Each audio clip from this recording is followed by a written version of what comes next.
Sementara itu pemirsa, dengan adanya kasus ini, masyarakat luas khususnya pemilik kendaraan yang mengisi BBM di SPBU Pertamina alami kerugian.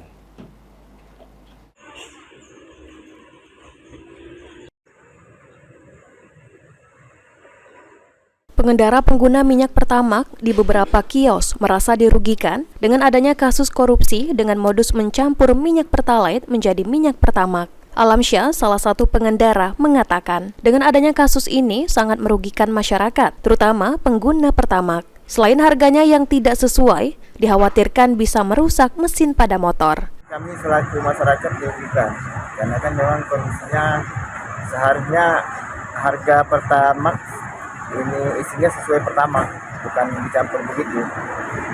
Terutama kondisi motor, kondisi mesin, karena kan yang kami tahu tidak boleh tercampur terlalu banyak seperti itu, apalagi dioplos informasinya begitu ya.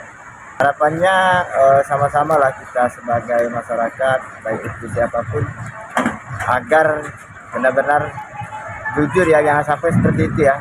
Masa harga ini Pertamax dioplos dengan Pertalite, itu sungguh sangat merugikan bagi kami. Hal yang sama dikatakan Faru Rozi, kasus seperti ini sangat merugikan masyarakat, yang bisa menyebabkan kerusakan, bahkan kerugian masyarakat. Rozi berharap agar kasus seperti ini tidak terjadi lagi, sehingga masyarakat tidak merasa dirugikan. Pertamax ini mahal dibanding Pertalite. Sungguh merugikan kalau Pertamax dioplos. Yang Bapak khawatirkan Pak dengan berita ini bagaimana Pak? Apa yang Bapak khawatirkan? Yang saya khawatirkan sih, kita kan ngisi Pertamax itu untuk merawat motor.